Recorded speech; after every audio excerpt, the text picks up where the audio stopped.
Buenas tardes, mi nombre es Carlos Andrés Gutiérrez Cano, pertenezco a la Universidad Abierta y a Distancia.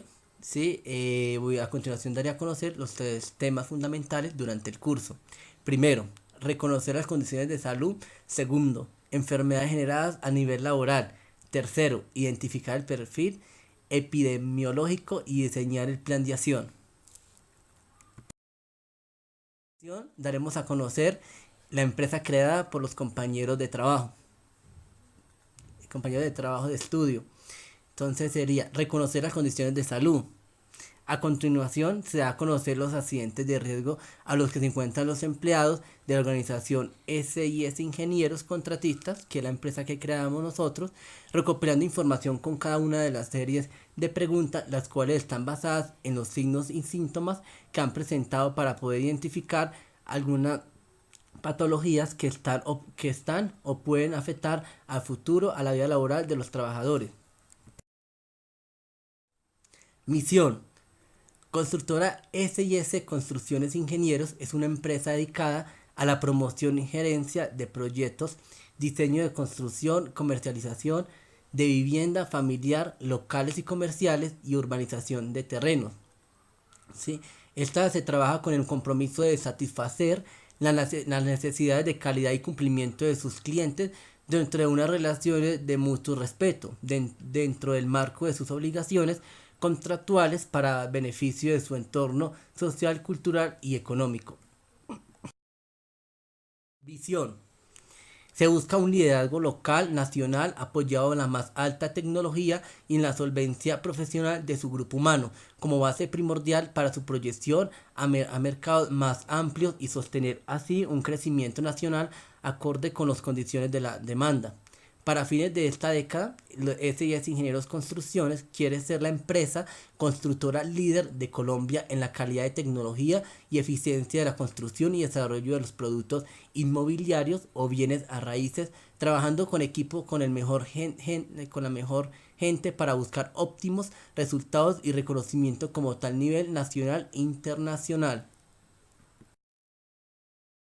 Bueno, primero que todo, pues como ustedes saben, se manejará en la empresa S&S Ingenieros un formato de maquinaria para los trabajadores que van a ejecutar la tarea. ¿Sí? Como les puedo decir, hay maquinarias eléctricas y maquinarias manuales. ¿Sí? Las manuales tendremos como el alicate, como el destornillador, como el martillo, ¿sí?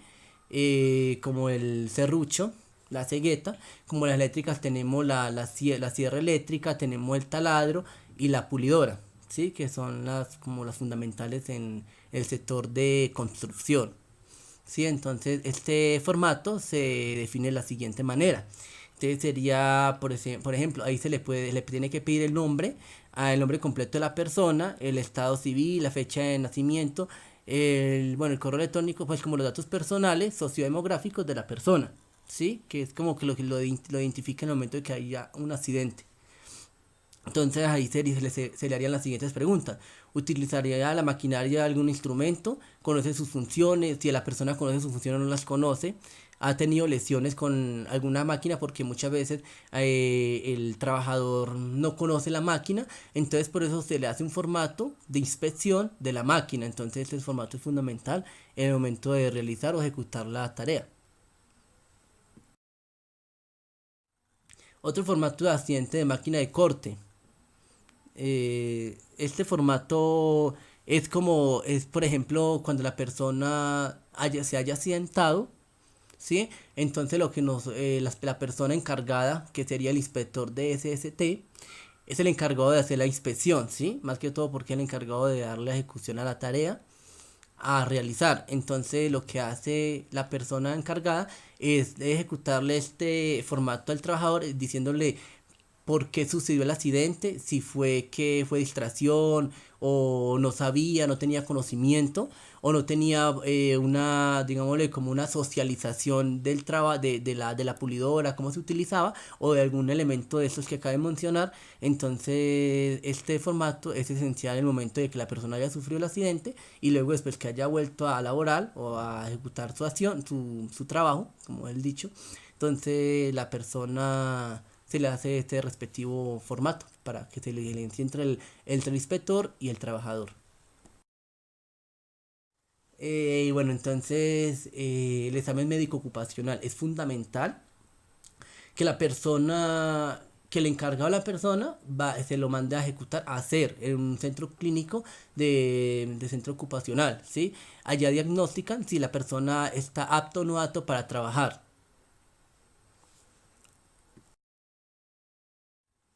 Como sabemos, en toda empresa debe existir la matriz de peligros y valoración de riesgos, ¿sí? Porque es fundamental que en la empresa lo tengan. Por ejemplo, ahí va especificado la tarea que se va a realizar. Por ejemplo, ahí sería el corte y desde la pulidora y madera de ladrillo y varilla, ¿sí? Entonces sería la identificación del peligro, que son las posturas prolongadas y mantenidas, ¿sí? Luego ahí va la clasificación del peligro ocupacional. En ese tenemos siempre el biomecánico, el mecánico, el físico, el biológico, el locativo, el mecánico y el físico. Y luego son las fuentes generadoras que generan esto, ¿sí? Que es la cantidad de madera o ladrillo, varillas por pulir o cortar. Entonces, y vaya las evidencias que son las medidas correctivas, que serían, por ejemplo, las pausas activas, asignación de controles vial, señalado, máquinas o señalización, o sea, elementos de protección personal, ¿sí? Capacitaciones en orden y aseo, ¿sí? Porque son los que generan los riesgos a los trabajadores.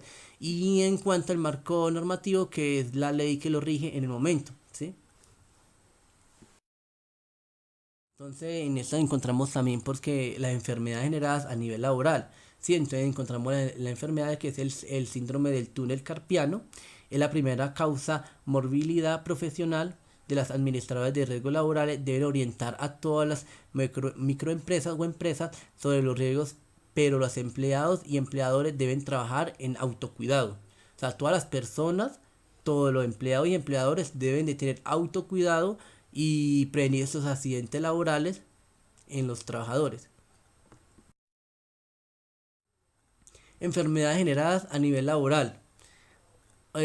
Otras espondilosis con radiculopatía es otra enfermedad. Es un proceso de degeneración progresiva de los discos intervertebrales. Se va a asociar a una reacción ósea con la formación de osteocitos y deformación artrósica de la columna vertebral. Enfermedades generadas a nivel laboral. Artritis reumatoide no especificada. La artritis reumatoide es una enfermedad inflamatoria sistemática autoinmune caracterizada por provocar una sintonitis persistente de las articulaciones, típicamente de las pequeñas, produciendo su destrucción progresiva, generando distintos grados de deformidad, incapacidad funcional. Enfermedades de origen común más frecuente, las que más se están en el trabajador o en el trabajador, sería la hipertensión esencial, que es la primaria, ¿sí? Radiculopatía, que sería la segunda, y la artrosis secundaria múltiple. Bueno, en eso encontramos como toda empresa tiene accidentes, los accidentes más frecuentes que ocasionan al trabajador, ¿sí? O al empleador, cualquiera, porque entonces sería la caída de resbalones y tropezones por el orden y el aseo, ¿sí? Otra sería derrumbe del talud, ¿sí? Entonces están excavando y se les viene su derrumbe, por eso debe haber una señalización. Está la caída de altura, que es bueno, la caída de alturas. Están los incendios, golpes con objetos o herramientas, caída de objetos, ¿sí? Sobre esfuerzo o sobrecarga sobre las posturas mantenidas y posturas adecuadas. Esa también sería otra. Contacto con instalación eléctrica y, y caída de distinto nivel. Identificar el perfil de epidemiológico, diseñar un plan de acción, ¿sí? Protocolo de rehabilitación, reincorporación laboral. Todos los trabajadores que hayan sufrido un accidente de trabajo y enfermedad laboral presentan alteraciones en su capacidad de ejecución actividades en forma temporal o permanente, deberán ingresar al programa de rehabilitación integral y dependiendo de su evolución pronóstico continuará un proceso de rehabilitación laboral, rehabilitación para el desarrollo de la actividad ocupacional de la empresa. El protocolo para la rehabilitación incorporal, calificación de pérdida de capacidad laboral ocupacional, tiene dos etapas fundamentales. La persona entonces se rehabilita para que tenga un acceso mejor, ¿sí? Entonces sería la primera etapa, identificación de casos para ingresar al programa de rehabilitación. Identificar los casos de accidente de trabajo y enfermedad profesional para incluirlos en el programa de rehabilitación. Asegurar el ingreso del programa de rehabilitación en el menor tiempo posible.